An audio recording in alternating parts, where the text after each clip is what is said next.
Hello! I am here to read Northanger Abbey by Jane Austen. A bit of context for this book specifically, I got from Barnes & Noble in the 90s when it was 1995. It was a glorious time. The Gothic novel genre is something we will need to know about in order to read Northanger Abbey. It's not one of Austen's most read books, which is unfortunate because I really love it and it cracks me up every time I read it. There is a fantastic video version with Felicity Jones and J.J. Fields that I watch on occasion that captures a lot of the fun elements of the plot and what Austen was really trying to get at.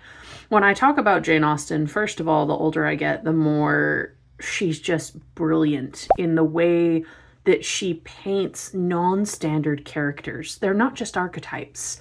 They're people you think would act in a certain way and then do, but then not quite. Or they don't, but they have redemption arcs. And there's so much depth to her characters and her plots. Virginia Woolf once said that there were two women who wrote for women and women alone, and it was Jane Austen and Charlotte Bronte with Jane Eyre. And I'm inclined to agree because I love these books and I love her work.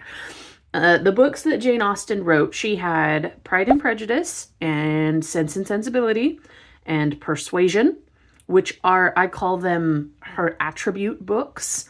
And they're basically her sticking characters into a fantasy football arena and saying, all right, Persuasion, what does that look like? All right, Pride and Prejudice. And every single character in the book, frequently you'll say, oh, Mr. Darcy is Pride and Elizabeth is Prejudice.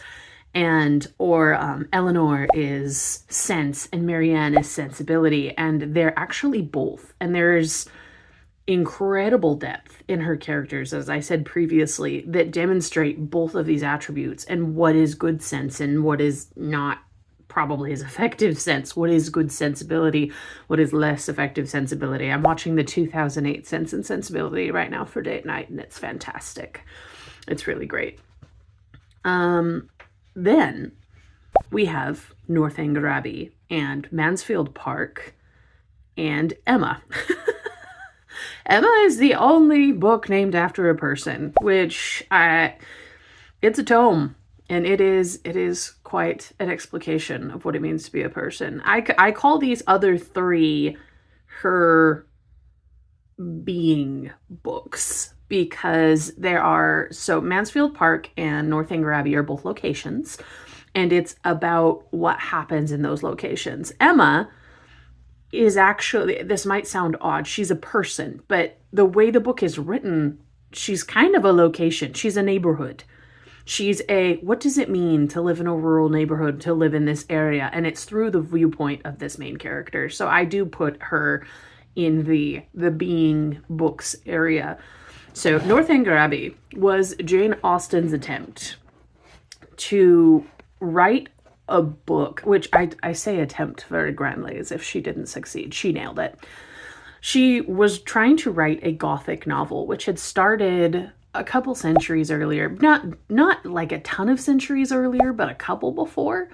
But it had really started to take off, I would say 1700s is when you found a lot more of these lurid things that we would consider trite, like trapdoors or fingers scratching at the window or a man in a silk hat jumping out of a stormy night. You know, the things that now we consider redundant or like, oh, we've seen that 1,000 times. That was new to them. And it was considered quite shocking. And a lot of the books referenced in Northanger Abbey, I've gone and looked up and read the plots and gone, oh my, it is quite interesting, isn't it? And Jane Austen accidentally wrote, I would say, a better Gothic novel. A lot of these overdone commentaries that she has, especially in this first chapter of the book, are her talking about that Gothic period and referencing this other writing style. And of course, I feel like Jane does it better. So with that introduction, I think we can get started.